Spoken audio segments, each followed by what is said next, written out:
సర్వం విశ్వమయం గ్రూప్ సభ్యులకి స్వాగతం సుస్వాగతం. సతీ సమేత సప్తఋషుల అనుగ్రహంతో, అవతార్ బాబాజీ గారి అనుగ్రహంతో, ఆది శంకరాచార్యుల అనుగ్రహంతో మరియు శ్రీపాద వల్లభ గారు, శ్రీ దత్తాత్రేయ స్వాముల వారి అనుగ్రహంతో, శ్రీకృష్ణుల వారి అనుగ్రహంతో మరియు మనందరికీ గురువు గారైన బ్రహ్మశ్రీ పత్రిజీ గారు, అమ్మ స్వర్ణమాలాంబ గారికి కృతజ్ఞతలు తెలుపుకుంటూ, శైలేష్ మాస్టర్ గారి ఆశీస్సులతో ఈ రోజు మనం సర్వం విశ్వమయం గ్రూప్ ని మొదలు పెడదాం. 29వ అధ్యాయాన్ని శ్రీ గురు చరిత్ర రాధా మేడం గారు మనకు చెప్పబోతున్నారు. రాధా మేడం, మీకు సర్వం విశ్వమయం గ్రూప్ తరపున స్వాగతం సుస్వాగతం. థ్యాంక్ యూ రమ మేడం, నాకు ఈ అవకాశం ఇచ్చినందుకు కృతజ్ఞతలు. అయితే మనము 28వ అధ్యాయమేనండి. నిన్న ఇంకా కంటిన్యూయేషన్ ఆపేసాము. ఓకే, సో ఈ రోజు కూడా అదే చెప్పుకుంటున్నాము.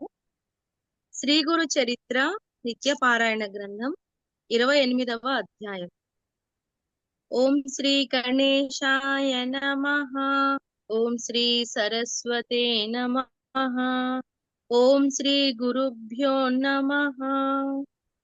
అయితే నిన్న మనము గురు చరిత్రలో నేను ఎక్కడి వరకు చెప్పుకున్నామంటే, స్వామివారు ఈ అటుగా వెళ్తున్న వ్యక్తిని పిలిచి, నువ్వెవరు, నువ్వు ఎందుకు వచ్చావు, నీ పేరేంటి, నువ్వు ఎక్కడ ఉంటావు అనేసి ప్రశ్నలు వేసినప్పుడు, అప్పుడు ఆ బ్రాహ్మణులు ఎవరైతే ఇద్దరు ఉంటారో వాళ్ళకు వేదంలో ఓడించడానికని అతన్ని పిలుస్తారన్నమాట. పిలిచి అప్పుడు అతడు, నేను చండాలుండండి, చండాల జాతికి చెందిన వాడిని, ఊరి బయట ఉంటాను అలా చెప్తాడన్నమాట. చెప్పినప్పుడు స్వామివారు ఏం చేస్తారు, త్రివిక్రమునికి దండం ఇచ్చి ఒక 7 గీతలు గీయిస్తాడు. గీయించి ఒక గీత గీసిన తర్వాత దాన్ని దాటమని, ఇప్పుడు నీవెవరో చెప్పు, అట్లా 2వ గీత, 4వ గీత, 6వ గీత, 7వ గీత వరకు అట్లా స్వామివారు ఆయనకి 7 జన్మలు చూపిస్తారన్నమాట. చూపించినప్పుడు అతని ఆఖరి జన్మలో సద్బ్రాహ్మణుడై ఉంటాడు. ఉన్నప్పుడు వేదాలు అన్ని ఉపాసన చేసిన వాడు, అభ్యాసం చేసిన వాడు, గొప్ప పండితుడులా ఉంటాడన్నమాట. అయితే అప్పుడు నువ్వు పండితుడు కాబట్టి ఇప్పుడు నువ్వు ఇద్దరు పండితులను ఓడించని చెప్తాడు స్వామి. చెప్తే అతను స్వామి చెప్పినట్టుగానే ఓకే అని ఒప్పుకొని వాళ్ళతోటి ఆ వాదనకు రెడీ అవుతారు. రెడీ అయినప్పుడు వాళ్ళిద్దరు భయపడిపోయి ఇంకా స్వామివారి ఇలా అతని చండాలంతో ఇలా 7 జన్మలు చూపించేసరికి భయపడి వాళ్ళ కాళ్ళ మీద పడి ప్రాధేయపడతారన్నమాట. మమ్మల్ని క్షమించండి స్వామి, మీరు మానవ రూపంలో ఉన్నారు, నేను మిమ్మల్ని గుర్తించలేకపోయాను, మీరు సాక్షాత్తు పరమేశ్వరుడే అనేసి చేసిన తప్పును మన్నించండి అన్నప్పుడు మళ్ళీ స్వామివారు వాళ్ళకి ఏం చెప్తాడు, బ్రహ్మ రాక్షసులై పుడతారు మీరు, మళ్ళీ వచ్చే జన్మలో బ్రహ్మ రాక్షసులై పుడతారు. ఆ తరువాత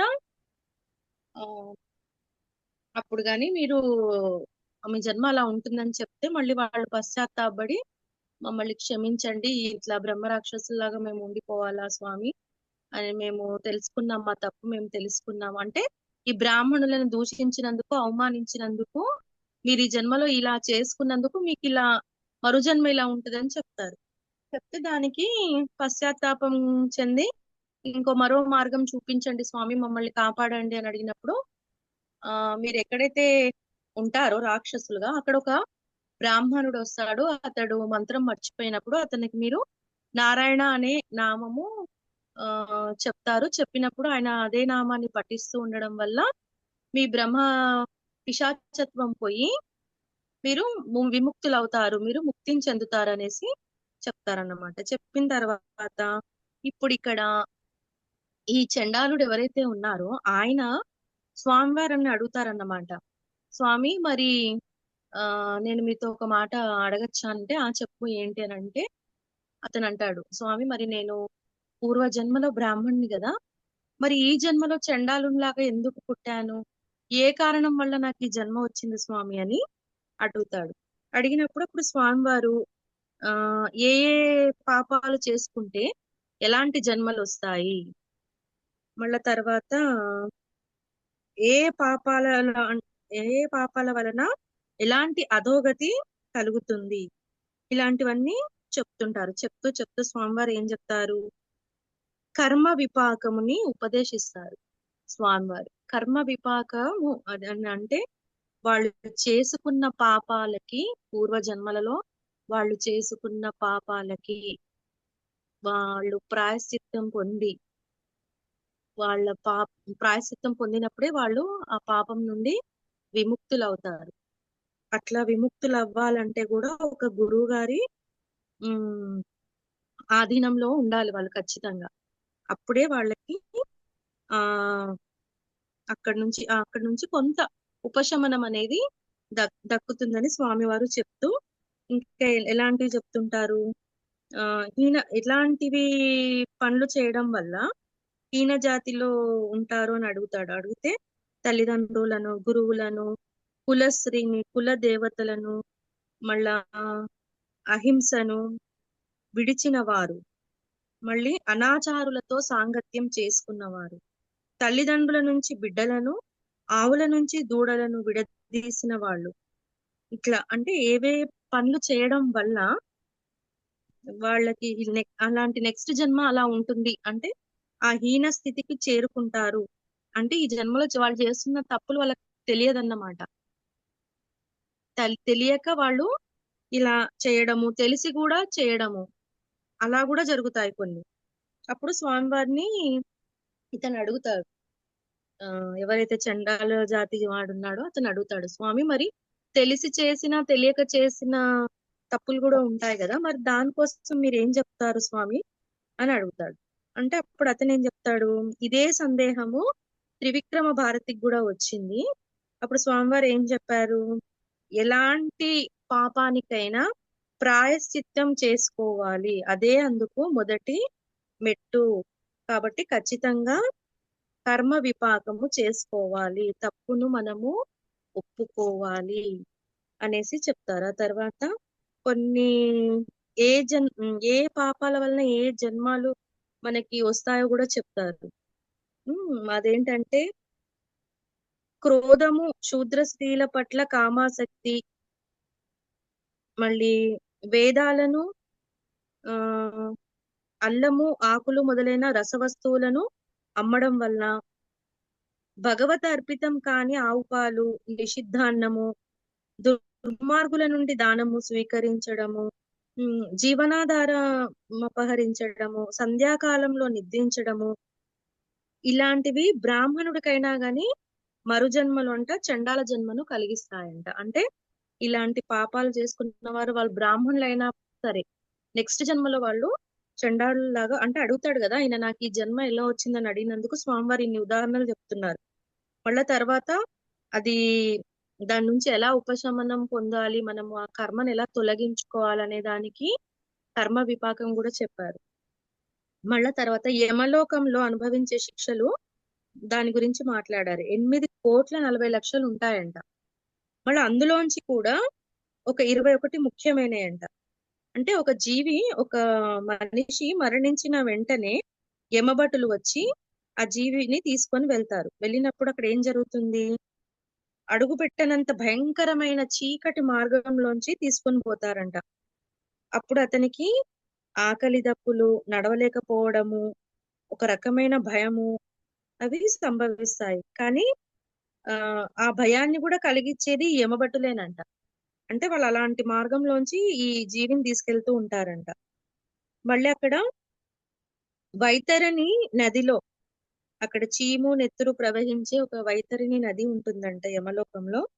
అందులో ముంచుతూ లాక్కెళ్తూ తీసుకెళ్తారంట. ఇట్లా యమలోకంలో కూడా కొన్ని శిక్షలను అనుభవిస్తారంట. అంటే వీళ్ళు చేసుకున్న కర్మలను బట్టి మళ్ళీ చనిపోయిన తర్వాత జీవుడు ఎలాంటి శిక్షలు అనుభవిస్తాడు, మళ్ళీ తర్వాత అది అయిపోగానే మళ్ళీ జన్మ ఎలా తీసుకుంటాడు, ఇలాంటివి కూడా స్వామివారు నిన్న చెప్పారంట. ఈ రకంగా మళ్ళీ తర్వాత మన మనకున్న ఈ కర్మలను తొలగించుకోవడానికి పాపానికి ప్రాయశ్చిత్తం చేసుకుంటాం కదా, అలాంటి వాటికి కూడా కొన్ని ఆ, పూజలు, వ్రతాలు కూడా కొన్ని చెప్పారన్నమాట. ఎలా అంటే ఆ ప్రజాపత్య కృత్యము అంటే మొదటి 3 పగళ్ళు తర్వాత 3 రాత్రులందు మాత్రమే భుజించాలి. తర్వాత 3 రోజులు ఆయాచితంగా నచ్చినదే భగవత్ ప్రసాదంగా తింటూ ఉపవసించాలి. మరి 3 రోజులు పూర్తిగా ఉపవాసం చేయాలి. లేదా 10,000 గాయత్రి జపము, అందులో 10వ వంతు గాయత్రి హోమము, 12 మంది బ్రాహ్మణులకు భోజనం పెట్టడము, గురిగింజ ఎత్తు బంగారాన్ని దానం ఇవ్వడము, ఇలాంటివి కూడా చేయాలని చెప్పారు. అంటే వాళ్ళ పాప కర్మను బట్టి ఇలాంటి పుణ్య కార్యాలు కూడా చేయాల్సి వస్తుందని చెప్పారు. మళ్ళా తర్వాత కొన్ని సూక్తుల గురించి చెప్పారు. ఎలాంటి సూక్తులంటే కన్యాశూనం అనే శునశ్శేఫ సూక్తులతో, శంఖ ఇంద్రాగ్ని అనే శాంతి సూక్తులతో, త్రిసుపర్ణం, పౌరుషం, నాచికేతం, అగమర్షణం ఇలాంటి సూక్తాలంట 6 నెలలు వేదపారాయణ చేయాలంట. అప్పుడు ఎంతటి మహాపాపాలైనా కూడా తొలగిపోతాయంట. సర్వపాప శాంతి కోసము ధర్మ సహితమైన తీర్థాన్ని అంటే ఆవు పంచకాన్ని స్వీకరించాలంట. మళ్ళీ ఇంకేం చెప్పారు? ఈ చండాలుడికి ఇంకా స్వామివారు చివరిగా ఏం చెప్పారంటే, నీవు అసలు అతనికి ఇప్పుడు చివరిగా ఏం చెప్తున్నాడు, నీవు నీ తల్లిదండ్రులను విడిచిపెట్టడం వలన, గురువులను దూషించి వారిని విడిచి వేరే ఉన్నందువలన నీకు ఈ చండాల జన్మ లభించింది. ఫైనల్ గా ఏం చెప్తున్నాడు అంటే స్వామివారు, అతను అడుగుతాడు ఫస్ట్ నాకు ఎలా వచ్చిందంటే, ఎలాంటి వాళ్ళకి ఎలాంటి పాపాలు చేసిన వాళ్ళకి ఎలాంటి జన్మలు వస్తాయి, మళ్ళీ తర్వాత దాని నుంచి బయటపడాలంటే ఏం చేయాలి, మళ్ళీ దానికి సంబంధించి కొన్ని పూజలు అలాంటివి చెప్పడము, పారాయణ చేయడము అలాంటివి, దాని వల్ల కొంచెము ఈ జన్మలో కొంచెం మనం చేసే పనులలో కొన్ని పుణ్యకర్మలు యాడ్ అవుతూ ఉంటాయని చెప్పారు. చెప్పి చివరిగా అతనికి ఏం చెప్తుండంటే, ఆయన వాళ్ళ తల్లిదండ్రులను విడిచిపెట్టాడంట, గురువులను దూషించాడంట, అందుకే అతనికి ఈ జన్మలో అట్లా చండాల జన్మ వచ్చింది. 1 రోజులు సంగమంలో స్నానం చేస్తే క్రమంగా శుద్ధుడవై వచ్చే జన్మలో మళ్ళీ సద్బ్రాహ్మణుడుగా జన్మిస్తావు అని చెప్పారు. ఏం చెప్పారంట, మళ్ళీ ఒక 1 రోజులు నువ్వేం చేయాలి, సంగమంలో అక్కడ సంగమం నది ఉంది కదా, అందులో వెళ్ళి స్నానం చేస్తే నువ్వు శుద్ధి పొందుతావు, అంటే శుద్ధుడవైపోతావు. ఆ తర్వాత వచ్చే జన్మలో మళ్ళీ నెక్స్ట్ జన్మలో ఎలా ఉంటావు, బ్రాహ్మణులాగా మళ్ళీ నువ్వు జన్మిస్తావు అని చెప్పారంట. అప్పుడు ఆ చండాలుడు, స్వామి మీ కటాక్షం అనే గంగా ప్రవాహం వల్ల నేను పాప విముక్తుడనయ్యాను. మానస సరోవరంలో మునిగిన కాకి హంసగా మారినట్లు, పరశువేదిని తాకిన ఇనుము బంగారమైనట్లు మీ దర్శనం వల్ల పవిత్రుడనైన నాకు ఇవన్నీ ఎందుకు? నాకు జ్ఞానం కలిగేలా మీరు అభిమంత్రించి నన్ను విప్రులలో చేర్చండి అని వేడుకున్నాడు. ఏమన్నాడంటే, ఇప్పుడు స్వామివారు ఇవన్నీ చెప్పారు కదా, ఎలా ఉండాలి, ఎలా కర్మలను ఎలా తొలగించుకోవాలి, పుణ్యకర్మలు ఏంటి, పాపకర్మలు ఏంటి, చనిపోయిన తర్వాత ఎలాంటి ఆ యమలోకంలో ఈ యమభటులు మనకు శిక్షలను విధిస్తారు, ఎన్ని శిక్షలు ఉంటాయి, అందులో ఎన్ని ముఖ్యమైనవి, మళ్ళా తర్వాత అక్కడ అనుభవించాక కూడా మళ్ళీ మనము జన్మ తీసుకోవడము, మళ్ళా అక్కడ మళ్ళీ మనం చేసే మంచి పనులకు చెడు పనులకి మళ్ళీ అక్కడ కర్మ అనేది మళ్ళీ కంటిన్యూయేషన్ అవుతూ ఉంటుంది. ఇలా చెప్తూ చెప్తూ చివరిగా ఫైనల్ గా అతనికి చెప్తాడన్నమాట, నువ్వు నీ తల్లిదండ్రులను వదిలిపెట్టేశావు, ఇంకోటి గురువుని దూషించావు, అందుకే నీకు ఈసారి ఈ జన్మ చండాల జన్మ వచ్చింది. కాబట్టి నువ్వు ఏం చేస్తావంటే 1 రోజులు నువ్వు సంగమంలో స్నానం చేయి, అప్పుడు నువ్వు శుద్ధుడవైపోతావు. తర్వాత నువ్వు సద్బ్రాహ్మణుడు లాగా నెక్స్ట్ జన్మలో జన్మిస్తావు, ఇప్పుడు కాదు, ఇప్పుడు ఇలాగే ఉంటాడు, వచ్చే జన్మలో బ్రాహ్మణులాగా జన్మిస్తాడని చెప్తున్నాడు. అప్పుడు సరే స్వామి, మీ వల్ల నేను చాలా పునీతుడినయ్యాను, ఎట్లయితే కాకి హంసగా మారుతుంది, పరశువేది ముట్టగానే ఇనుము బంగారమైనట్టు నాకు మీ దర్శనం వల్ల నేను పవిత్రుడయ్యాను. ఇంకా నాకు జ్ఞానం కలిగేలా మీరు అభిమంత్రించండి, మీరు మంత్రోపదేశం చేయండి, నాకు జ్ఞానం కలిగేలా మీరు నాకు ఏమంటారు ఆశీర్వదించండి అని అడుగుతున్నాడు. నన్ను విప్రులలో చేర్చండి, నన్ను బ్రాహ్మణులలో చేర్చండి అని వేడుకుంటున్నాడంట. అప్పుడు శ్రీగురుడు అన్నారు, పూర్వ పాప కర్మ ఫలితంగా ఇలాంటి రక్త మాంసాలు పంచుకొని పుట్టి పెరిగిన నీకు అదెలా సాధ్యము? అంటే పూర్వజన్మలో మనం చేసుకున్న కర్మ మొత్తము మనం అనుభవించాల్సిందే.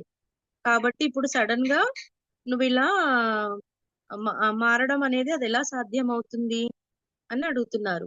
పూర్వం విశ్వామిత్రుడు బ్రహ్మర్షిని అనిపించుకోవాలని కొన్ని వందల కొద్ది సంవత్సరాలు మహా తపస్సు చేసి తనకది ప్రసాదించమని ఇంద్రాది దేవతలను కోరాడు. పూర్వం ఏం జరిగిందంటే, ఇప్పుడు స్వామివారు ఇక్కడ ఒక కథ చెప్తున్నారు. పూర్వం అంట విశ్వామిత్రుడంట బ్రహ్మర్షిని అని, ఆయనను బ్రహ్మర్షి అని అందరూ పిలవాలని అనిపించుకొని కొన్ని వందల కొద్ది సంవత్సరాలంట తపస్సు చేశాడంట. ఆ తపస్సు చేసినప్పుడంట తనకది ప్రసాదించమని ఇంద్రాది దేవతలను కోరాడంట. ఎవరిని కోరాడు? ఇంద్రుడు, మిగిలిన దేవతలు ఎవరైతే ఉంటారో వాళ్ళందరినీ కోరుతున్నాడంట. ఆయన బ్రహ్మర్షి అని పిలవమని కోరుతున్నాడంట. దానికోసం తపస్సు కూడా చేశాడంట. అప్పుడు ఆ పని వశిష్ఠ మహర్షి వలన కావాల్సిందే గాని తమ వల్ల కాదని ఆ దేవతలు చెప్పారు. అప్పుడు ఏమన్నారంట, ఇది ఇది మిమ్మల్ని బ్రహ్మర్షి అనే బిరుదు మేము ఇవ్వలేము, మీకు అది ఇవ్వాల్సిన వారు వశిష్ఠ మహర్షే గాని మా వల్ల కాదు అనేసి దేవతలు, ఇంద్రాది దేవతలు మొదలైన వాళ్ళు చెప్పారంట. అప్పుడు అతడు వశిష్ఠ మహర్షిని ఆశ్రయించగా ఆయన అది సాధ్యపడదని చెప్పాడు. అప్పుడు ఏమైంది, ఈ విశ్వామిత్రుడు వెళ్ళేసి డైరెక్ట్ మా వశిష్ఠ మహర్షి దగ్గరికి వెళ్ళి అడిగాడంట, ఏమని, నాకు బ్రహ్మర్షి అనే బిరుదుని నాకు ఇవ్వండి అని అంటే, అప్పుడు ఆయన సూటిగా ఏం చెప్పాడు, అది సాధ్యపడదు అని చెప్పేశారు. అందుకు విశ్వామిత్రుడు కోపించి వశిష్ఠుని నూరుగురు కొడుకులను చంపాడు. ఇప్పుడు ఇక్కడ ఏమైంది, ఇప్పుడు విశ్వామిత్రుడికి పట్టరాని కోపం వచ్చింది. డైరెక్ట్ ఆయన ఇంకా అది నీకు ఇవ్వడం కుదరదు, నీకు ఆ బిరుదు ఇవ్వడం కుదరదు అని చెప్పగానే విశ్వామిత్రుడు ఈ వశిష్ఠునికి ఎంతమంది అయితే కొడుకులు ఉంటారో ఆ కొడుకులందరినీ చంపేశాడంట. ఎంతమంది? మొత్తం 100 మంది ఉన్నారంట. ఈ 100 మంది కొడుకులను చంపాడంట. అందుకు వశిష్ఠుడు అతనిని శిక్షించలేదు గాని అతడు బ్రహ్మర్షి అని మాత్రము అంగీకరించలేదు. అతడు అంతమంది కొడుకులను చంపినా గాని వశిష్ఠుడంట విశ్వామిత్రుడిని శిక్షించలేదంట. కానీ బ్రహ్మర్షి అని మటుకు అంగీకరిస్తలేరంట. విశ్వామిత్రుడు క్రోధంతో ఒక పెద్ద బండనెత్తి వశిష్ఠ మహర్షి పైన వేయాలనుకున్నాడు. ఇంకా ఆయన కోపం వచ్చింది. 100 మంది ఆయన కొడుకులను చంపినా గాని అసలు ఆయన నన్నేమి పట్టించుకోవడం లేదు, నన్నేమి ఈ ఒక్క మాట కూడా అనట్లేదు అనేసి ఈయనకి ఇంకా కోపం వచ్చేసి ఒక పెద్ద బండరాయిని తీసుకొచ్చాడంట. తీసుకొచ్చి వశిష్ఠ మహర్షి పైన తీసుకొచ్చి వేసేసి చంపేయాలనుకున్నాడు. కానీ మళ్ళీ తిరిగి ఆలోచించుకొని, వశిష్ఠుడు మరణిస్తే నేను బ్రహ్మర్షినని అంగీకరించగల వారెవరు? దేవర్షులందరూ ఆయనను అనుసరించే వారే గదా.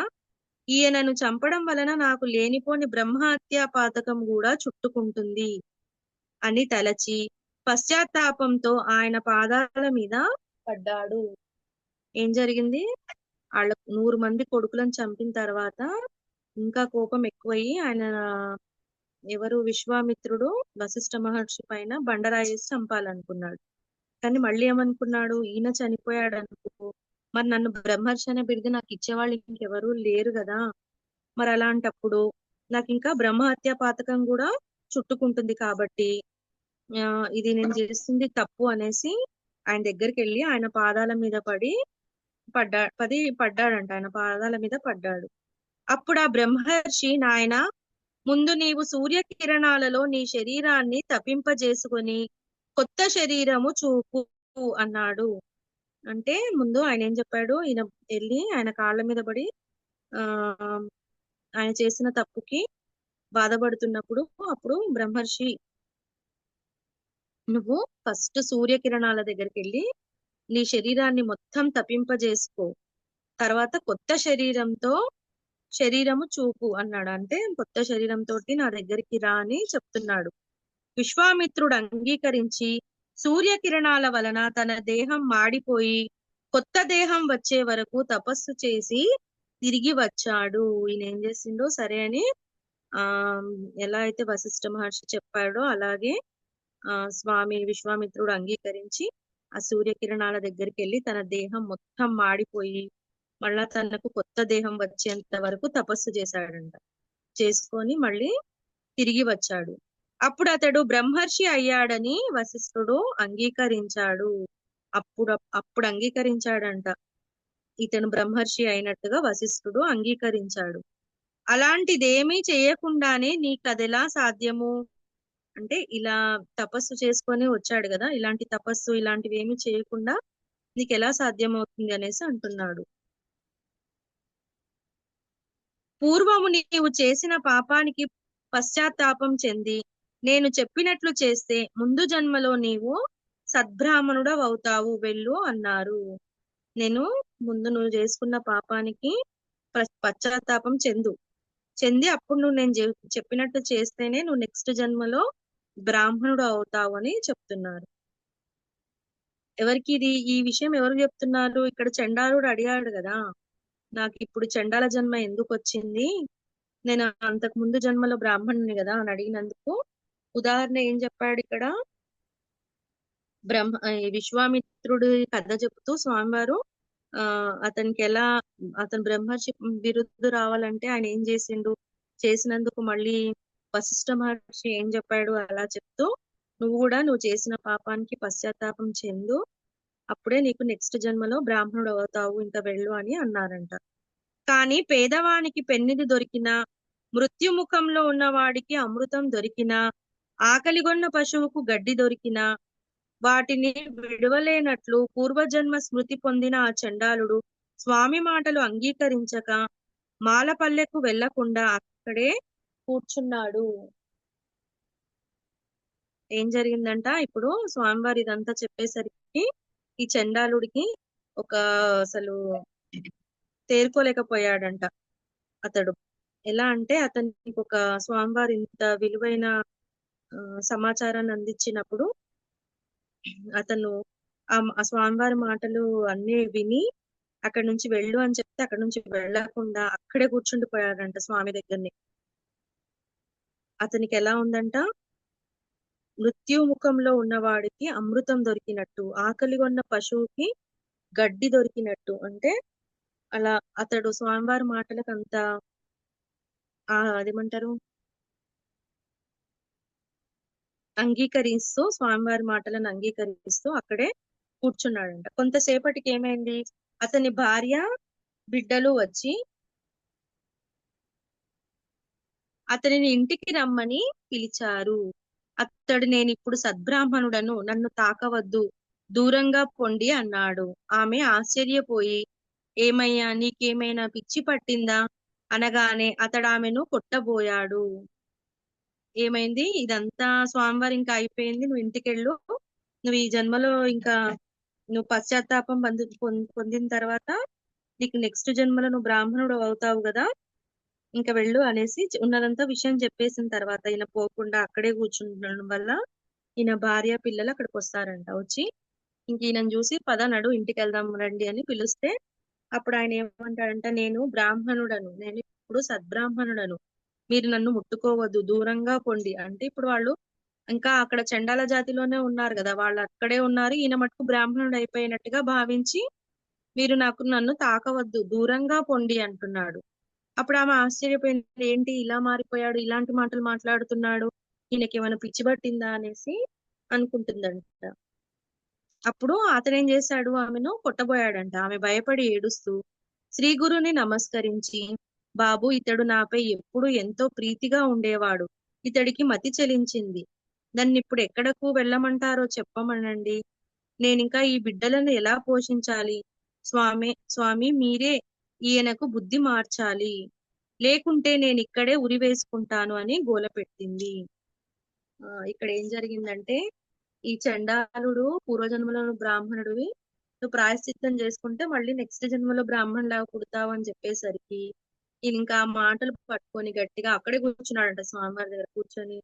ఇంకా అక్కడి నుంచి ఇంటికి వెళ్ళు అన్నా అని వెళ్లకుండా కూర్చుంటే భార్య పిల్లలు వచ్చేసి పదయ్య అన్నాడు, మన ఇంటికి వెళ్దాం పద అంటే, నువ్వెవరు అసలు, నన్ను తాకవద్దు, నాకు దూరంగా ఉండు అనేసి అట్లా మాట్లాడేసరికి ఆమె బోరుమని ఏడ్చిందంట. ఏడ్చి, ఏంటి ఇది ఇలా ఇలా మాట్లాడుతున్నాడు స్వామి, ఈయన ఎప్పుడు నాతో ప్రేమగా ఉండేవాడు, ఇతనికి మతి చెలించిందా, ఇప్పుడు నేను ఎక్కడికి వెళ్ళాలి, ఈ పిల్లల్ని ఎలా పోషించాలి, మీరు కొంచెం ఈయనకు బుద్ధి మార్చండి, లేకుంటే నాకు ఇంకా ఏమీ దారి లేదు, నేను ఇక్కడే ఊరేసుకొని చనిపోతాను అని గోలబెట్టిందంట. అప్పుడు శ్రీగురుడు నవ్వుతూ అతన్ని కేసి చూస్తూ, నాయనా, ఇకనైనా నా మాట విని ఇంటికెళ్ళు, భార్యా పిల్లలను ఏడిపిస్తే నీకింకా సద్గతి లభిస్తుందా. మళ్ళీ ఏమన్నాడంట స్వామివారు, వాళ్ళ భార్య వచ్చి అలా లబోదిబోమని మొత్తుకుంటుంటే అతన్ని చూస్తూ నవ్వుతూ, ఇప్పుడైనా నా మాట విను, ఇంకా ఇంటికి వెళ్ళిపో, భార్యను పిల్లలను అట్లా ఏడిపిస్తే నీకు ఎట్లా మళ్ళీ మంచి సద్గతి లభిస్తుంది చెప్పు. సంసారిక సుఖము అనుభవిస్తూనే నీవు జన్మ పరంపర నుండి బయట పడగలవు. అంటే ఇప్పుడు నువ్వు సంసార బంధంలోనే ఉండి నువ్వు ఈ కర్మలను అనుభవిస్తూనే నువ్వు జన్మ పరంపర నుండి బయటపడాలి అని చెప్తున్నారు స్వామి. లేకుంటే ముందే పెళ్లి చేసుకోకుండా ఉండవలసింది. ఇప్పుడు ఇప్పుడు ఇప్పుడు మధ్యలో పెళ్ళైనాక వీళ్ళని వదిలిపెడితే ఎలా? అట్లా నువ్వు అంత భారంగా అనుకున్నప్పుడు ముందే వాళ్ళను పెళ్లి చేసుకోకుండా ముందే అట్లాగే ఉండాల్సిందే అని చెప్తున్నారు. సూర్యచంద్రుల సాక్షిగా పెళ్లి చేసుకున్న దానిని విడిచిపెడితే నీకు మహాపాపం వస్తుంది.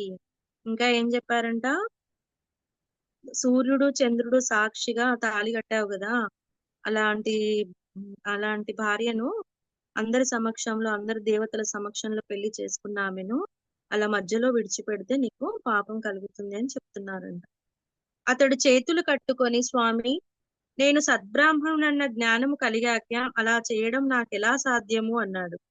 ఇప్పుడు ఈయన ఏమంటున్నాడు, మీరు నన్ను బ్రాహ్మణుడు అన్నారు కదా, మీరు బ్రాహ్మణుడు అన్న జ్ఞానమే నాకు కలిగింది కాబట్టి ఇప్పుడు నేను ఎలా మళ్ళీ వీళ్ళతో వెళ్ళాలి, నేను ఎలా వీళ్ళతో ఉండాలి అని అన్నాడంట. అప్పుడు శ్రీగురుడు నవ్వుకొని, ఇతని వంటి మీదనున్న విభూది తొలగిస్తే గాని ప్రయోజనం లేదు అని తలచారు. ఆయన ఒక శిష్యుణ్ణి పిలిచి ఒక శ్రీమంతుడు పిసినారి అయిన బ్రాహ్మణుని తీసుకుని రమ్మని పంపారు. అతడు గ్రామానికి వెళ్లి ధనాశతో వాణిజ్యం చేసుకుంటున్న ఒక పిసినారి బ్రాహ్మణుని తీసుకుని వచ్చాడు. ఇక్కడ ఏం జరిగిందంట, స్వామి, నన్ను మీరు బ్రాహ్మణుడు అన్నారు కదా, నాకు అట్లా జ్ఞానం కలిగింది కదా, అట్లా జ్ఞానం కలిగాక నేను ఇలాంటి వీళ్ళతో ఇప్పుడు ఈ చండాల వంశంలో ఉండి పెళ్లి చేసుకున్న ఈ భార్య పిల్లలతోటి మళ్ళీ నేను తిరిగి ఎలా సంసారం చేయాలి, నేను ఎలా వెళ్ళాలి అని అంటే స్వామివారు అప్పుడు నవ్వుకున్నారంట. నవ్వుకొని, ఈయనకు స్టార్టింగే ఒంటి మీద ఇట్లా విభూదిని వేస్తారు కదా, విభూదిని వేసిన తర్వాతనే ఈయన జన్మలను చెప్పగలుగుతాడు. అప్పుడు స్వామివారు ఏం చేస్తాడు, ఇంకా తప్పదు, ఈ విభూతిని తొలగిస్తే గాని ప్రయోజనం లేదని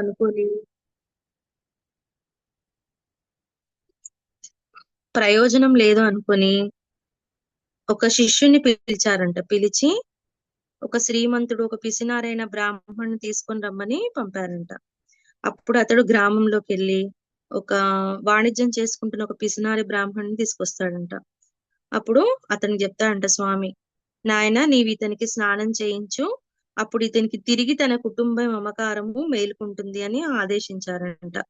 అప్పుడు ఏం చెప్తారంట, ఒక వాణిజ్యం చేసుకుంటున్న ఒక బ్రాహ్మణుని పిలిపించి ఈయన నది దగ్గరికి తీసుకెళ్లి ఈయనకు స్నానం చేయించండి, అప్పుడు తిరిగి తన కుటుంబంపై మమకారం మళ్ళీ కలుగుతుంది, మళ్ళీ తన కుటుంబాన్ని అయ్యో నా భార్య నా బిడ్డ అనే మమకారం తోటి మళ్ళీ యథాస్థితికి వచ్చేస్తాడు అని స్వామివారు చెప్పారంట. వెంటనే ఆ వ్యక్తి కుండతో నీళ్లు తెచ్చి పూర్వజన్మ స్మృతి పొందిన ఆ చండాలుని తలపై కుమ్మరించాడు. ఏం చేశాడంట, స్వామివారు చెప్పినట్టుగా విని ఒక కుండలో నీళ్లు తీసుకొచ్చి అతని తలపైన కుమ్మరించాడంట. ఆ తర్వాత ఏమైందంటే అతని ఒంటిపై ఉన్న విభూది కొట్టుకుని పోయి వెంటనే అతడు ముందు జరిగిందంతా మర్చిపోయి భార్యా బిడ్డలతో, ఇంతకు ముందు కొద్దిసేపు నాకు మతిపోయినట్లుంది, ఇంతకు మీరందరు ఇక్కడికి ఎందుకు వచ్చారు, నేను ఒంటరినన్న భయం మీకెందుకు, ఇది పగలే కదా అన్నాడు. వారు జరిగిందంతా చెప్పారు. ఏం చేశారంట, ఈయనకి నదిలోంచి సంగమంలోంచి నీళ్లు తీసుకొచ్చి ఈయన నెత్తి మీద గుమ్మరించేసరికి ఆయన ఒంటికి స్వామివారు ఏ విభూతిని అయితే ఆయన ఒంటి పైన చల్లారో ఆ విభూతి మొత్తము కొట్టుకుపోవడంతో ఆయనకి మళ్ళీ ఆయన బిడ్డలు గుర్తుకొచ్చేసి వాళ్ళ మీద మమకారం కలిగి ఏమంటున్నాడు, అసలు మీరెందుకు ఇక్కడికి వచ్చారు, నేనేమన్నా ఇక్కడ నాకేమన్నా భయం అనుకున్నారా, ఇప్పుడు పగలే కదా, ఈ టైంలో ఎందుకు మీరు ఇక్కడికి వచ్చారు అని అనేసరికి అప్పుడు వాళ్ళు చెప్తారంట, ఇక్కడ జరిగిన విషయం అంతా వాళ్ళకి చెప్తారు. ఆ సన్నివేశం అంతా చూచిన వాళ్ళు ఆశ్చర్యపోయారు. ఇదంతా అక్కడ ఆ గ్రామంలో ఉన్న వాళ్ళందరూ చూస్తూ ఆశ్చర్యపోతున్నారంట, అసలు ఏం జరుగుతుందా అనేసి. అదంతా చూసి విస్తుపోయిన త్రివిక్రమ భారతి స్వామి, మీరు అతనికి ప్రసాదించిన జ్ఞానము క్షణంలో ఎలా పోయింది అని అడిగాడు. ఏమన్నాడంట త్రివిక్రమ భారతి స్వామి, మీరు అతనికి అంత జ్ఞానాన్ని ఇచ్చారు కదా, ఒక్క క్షణంలో అసలు అతనికి ఎలా అలా పోయింది జ్ఞానము, ఆ క్షణంలో ఎందుకు అలా మారిపోయాడు ఆయన అని అడిగారు. అప్పుడు శ్రీగురుడు నవ్వి అతనికి ఆ భస్మం వలనే జ్ఞానం కలిగింది. స్వామివారు మొట్టమొదట ఆ చండాలునికి భస్మధారణ చేయించి నాకనే కదా అతనికి జ్ఞానోదయం అవుతది. అదే చెప్తున్నాడు, అతడికి ఆ భస్మము వలననే జ్ఞానము కలిగినది. అది కడిగి వేయగానే తొలగిపోయింది, మళ్ళీ దాన్ని తీసివేయగానే వెళ్ళిపోయిందంట. భస్మ మహిమ అలాంటిది కాబట్టే శివుడు దానిని ధరిస్తాడు. భస్మ మహిమ అలాంటిది కాబట్టే పరమేశ్వరుడు దానిని ధరిస్తాడు అని చెప్తున్నాడు. దానికి తోడు ఆ భస్మానికి మహాత్ముల స్పర్శ ఉంటే మరింత ప్రభావితమైన బ్రహ్మజ్ఞానాన్ని కూడా ఉన్నారంట. ఆ భస్మానికంట ఎవరైతే ఆ భస్మధారణ చేస్తారో వాళ్ళకి ఆ మహాత్ముల స్పర్శ కూడా ఉండాలంట, ఒక గురువు గారి అనుగ్రహం కూడా ఉండాలి, వాళ్ళ చేతి స్పర్శ కూడా తగిలితే అప్పుడు వాళ్ళకి బ్రహ్మ జ్ఞానము కలుగుతుంది అని చెప్తున్నారంట. అప్పుడు త్రివిక్రమ భారతి భస్మ మహిమ గురించి వివరించవలసిందిగా శ్రీ గురుణ్ణి ప్రార్థిస్తారు. ఇప్పుడు ఇదంతా తెలుసుకున్నాక త్రివిక్రమునికి ఏమని అర్థమైందంటే, భస్మంలో ఇంత మహత్యం ఉందా, భస్మం ధరించడం వల్లనే అతడు ఆయన 7 జన్మలను తెలుసుకోగలిగాడా, ఇంత మహత్వం ఉందా, ఈ భస్మధారణ ఇలాంటిదా, ఈ భస్మం వలన జ్ఞానం కలుగుతుందా అనేసి ఇవన్నీ తెలుసుకున్నాక, ఈ భస్మం అంటే ఏంటి, భస్మం గురించి మాకు వివరించి చెప్పండి స్వామి అని త్రివిక్రమ భారతి శ్రీ గురుణ్ణి ప్రార్థిస్తాడంట. దీనితో 28వ అధ్యాయము సమాప్తము. శ్రీ దత్తాయ గురవే నమః. ఓం శ్రీ శ్రీపాద శ్రీవల్లభాయ నమః. ఓం శ్రీ నృసింహ సరస్వతే నమః. లోకా సమస్తా సుఖినో భవంతు, సర్వే జనా సుఖినో భవంతు. ఓం శాంతి శాంతి శాంతి. జై గురుదత్త.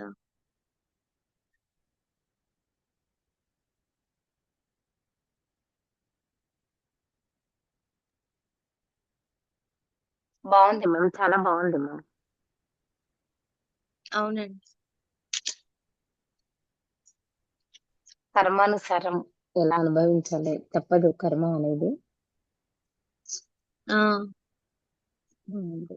మనం చేసుకునే కర్మ వలనే జన్మలు ఎలా లభిస్తాయి, ఏ పాపాలను చేస్తే ఎలాంటి జన్మలు ఎత్తుతాము అనేది స్వామివారు చెప్పారన్నమాట. మళ్ళీ దానికి తగ్గ ప్రాయశ్చిత్తం కూడా చెప్పారు. కర్మ విపాకం గురించి శ్రీ గురుడు ఎప్పుడో చెప్పారంట. మళ్ళా దాన్ని అసలు పశ్చాత్తాపం చెందడమే మనము మొదటి మెట్టంట, మనం ఏ కర్మలు. అవును, ఇప్పుడు కొంతమంది అంటే చేసినా కానీ ఒప్పుకోరు కదా, ఆ ఒప్పుకోరు అసలు. అంటే ఏం జరిగింది ఏమీ కాదు, అంటే అది తప్పు అని తెలుసు, అది వాళ్ళు తప్పు చేశారని తెలుసు, అయినా ఒప్పుకోరు. అదే స్వామివారు అదే చెప్తారు కదా, మీరు చేసిన తప్పుని ఒప్పుకోండి, అక్కడే మీరు సగము ఆ కర్మ నుండి కర్మని బయటపడతారు. బయటపడ్డట్టుగా ఉంది. లేదంటే మళ్ళీ మనం చనిపోయిన తర్వాత కూడా యమలోకంలో శిక్షలు ఎలా ఉంటాయి, అక్కడ కూడా కొన్ని కర్మలు మనం అనుభవిస్తాము. మళ్ళీ పుట్టేటప్పుడు భూతంగానో ప్రేతంగానో లేదంటే మళ్ళీ మానవ జన్మ ఎత్తినా అని ఆ పూర్వ జన్మలో పూర్తిగా కర్మ అనుభవించకపోతే మళ్ళీ అది కంటిన్యూయేషన్ వస్తూనే ఉంటుందంట. ఉమ్, మళ్ళీ దాని కోసము వ్రతాలు, ఉపవాసాలు, పూజలు, పగలు, భోజనం ఎలా చేయాలి ఏంటి అలాంటివి కూడా చాలా బాగా చెప్పారు. ఉమ్.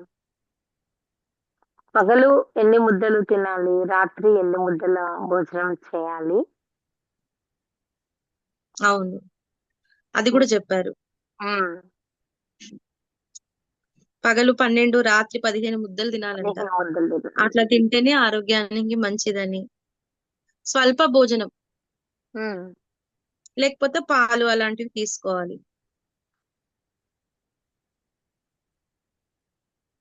థ్యాంక్ మళ్ళా యూ. తర్వాత జపం చేసుకోవడము, గాయత్రి జపము, ఉమ్, హోమము, అది మళ్ళీ తర్వాత అలా చేయడం వల్ల కూడా బ్రహ్మహత్య పాపం నుంచి బయటపడడం అంటే ప్రతి దానికి పరిహారం చెప్పారు. ధన్యవాదాలు మ్యామ్, చాలా బాగా చెప్పారు. రాధా మ్యామ్, మీకు థ్యాంక్ సర్వం యూ. విషమయం గ్రూప్ తరపున ధన్యవాదాలు తెలుపుకుంటూ మ్యామ్, ధ్యానం చేసుకుందామా? ఓకే ఓకే అండి. Okay ma'am. థ్యాంక్ యూ అండి. నాకు మీరు ఏదైతే చెప్పారో ఇదంతా విశ్వానికే దక్కుతుంది. అంతే మ్యామ్, అంతే విశ్వానికి మ్యామ్.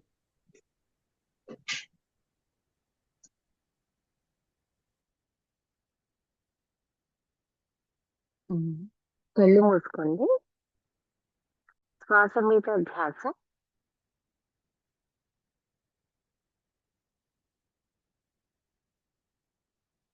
శ్వాస మీద ధ్యాస.